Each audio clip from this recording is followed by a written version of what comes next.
Hey, everybody, we're coming back from the break. It's called the Business to Business Network Show. My name is Rex Perry. I'm the host and creator of the show. What we do is talk business, politics, and economics. We talk a lot about business, and we have some guests here that we want to talk health. Dr. Andrew, give us your last name. Introduce yourself, please. Hi, I'm Dr. Andrew Dickens. I run Dayspring Cancer Clinic in Tempe, Arizona. Excellent. And Mike? Michael Holt with Edge Tech out of Surprise, Arizona. Excellent. And let's talk the medical first. Give us a little bit of example to describe what you do and what you have. Dayspring is an alternative cancer clinic. We do no chemotherapy at Dayspring. Chemotherapy will destroy the immune system, and that's well known. It will actually cause the cancer to be more aggressive. And that's surprising to a lot of people, but that's the reality. Mm-hmm. And we see a lot of stage 4 cancers. The NIH has published articles saying that chemotherapy has greater than 90% chance of failure in a stage 4 cancer. Mm. I mean, would you want to get on a plane to Hawaii, greater than 90% chance of going down? Right. So we do not go by what is typically done. Mm-hmm. And what is typically done is not effective. It just isn't. Describe what you guys do. So we do a whole number of different things, from equipment to oral to pharmaceutical.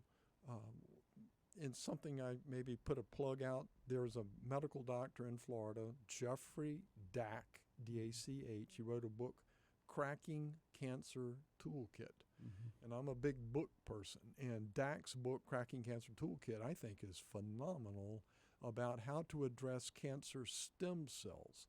It's the cancer stem cell that causes the recurrence of the cancer.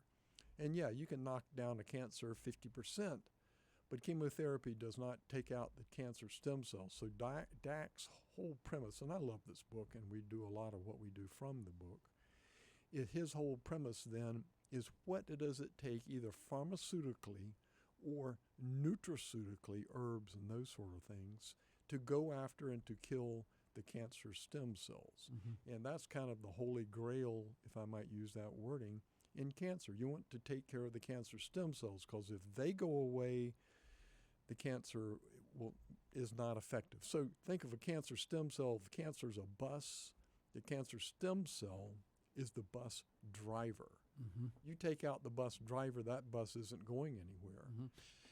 Tell us some of your success stories. Without mentioning any names, describe what happened, how they came to you. Give us some background on that. So we just had a man out of Mississippi, 72-year-old male, and he had I think it was a 7-centimeter, pushing up on 2.5-inch lesion, primary liver lesion. So he went to a major hospital in Texas, and they told him, we cannot do anything other than a liver transplant. So he bailed on a liver transplant, came to one of my competitors who does chemotherapy, and when he realized what they were ultimately going to do, he found us and came to us. So we treated this man, and it's really interesting. He just left, and he said, before I came to Dayspring, I was not making any plans. He used to travel a lot, retired, successful, and he wasn't doing anything. But now that he left Dayspring, he said, Dayspring has given me the hope. I know I'm going to pull out of this, and I've started making summer plans to travel. What kind of treatment did you give him? Describe the treatment. Oh, there's so many different things. In our program, we tell people we will give them 3 IVs a day. There are different types of IVs, and we give 3 a day, 5 days a week. We do a lot of pharmaceutical drugs, and these are not pharmaceutical drugs that are normally found. They're hard to come up with. They're pharmaceutical drugs, but they're hard to find and very expensive. So anything that's expensive and hard to find, we've done that. And so you put the IVs in, and you pump in the pharmaceuticals into the circulation. This guy that you're talking about, how long was he there? What kind of treatments did he get? And how do you track whether it's effective? Well, he was there for 6 weeks. And tracking that's a great question, but for liver cancer, he didn't have any blood markers. So ultimately, in 3 months, because he just left, we want him to go get a PET CT, because the PET, the PET portion describes the metabolic activity. The CT describes structure. So we want to go and have him get a PET CT in 3 months to see where he's really at. But it's much more, and I get it, it's much more of a subjective thing. I mean, we just had a teenager leave us a month and a half, 2 months ago, osteosarcoma, and he had a PET CT and his lungs were full. The radiology report says lung lesions too innumerable to count. His lungs were full. Well, he just got another PET scan, and his lungs were clear. He had 2 lesions, 1 in each lung, and they were not metabolic. In other words, think of it as scar tissue. His lungs were clear with those two. They're called lesions. And was he local Arizona boy or Out of Texas? And they're coming here and they stay normally around 4 to 6 weeks? How long? Yeah, we generally tell people 1 to 3 months. 1 It's to up 3 to months. them. It's up to the person what they want to Sure. do.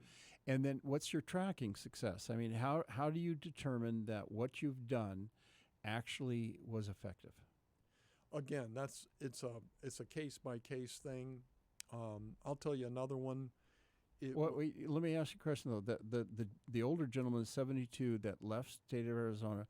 At what point in time will you be able to? He can report back that something's actually effective. Okay, in 3 months. And so I worked with a PhD out of Johns Hopkins for 6-7 years. And I was told by this woman that never get a PET CT immediately upon finishing a treatment. Okay. Because in their research, what they'd do is they would inoculate rats with cancer, grow up a cancer, do a PET scan on the rat, and then they would sacrifice the rat. And what they found is that the lesion, it was no longer cancerous. It was a lymphocytic infiltration, and that the lymphocytes were going in. They were glycolytic. It would make the lesion look like it was cancer, but it was not. So you want to give the body time enough To clear. Yeah, exactly. We got about 60 seconds left here. I apologize, Mike. We're so fascinated into this. Let's get a phone number if people want to get more information from you. Yep, we're local, Tempe. It's 480-699-7400. Again, it's 480-699-7400. And you have like a dormitory where people actually stay with you? We're an outpatient Okay. clinic. So the front office knows various places. Some people stay with family, friends, Airbnb, hotels. And they come in for treatment. Uh-huh. Excellent. Mike, let's get your phone number. You do a lot of website and search engine stuff. Tell us, how can people reach you? Yeah, it's Michael at theedgetech.com, 602-777-6787. In fact, working with Dr. Dickens here, helping with SEO and marketing and things along those lines. Excellent. Also. Phone number one more time. 602-777-6787. Gentlemen, we got to do a break here. Everybody stay tuned. We're going to be right back.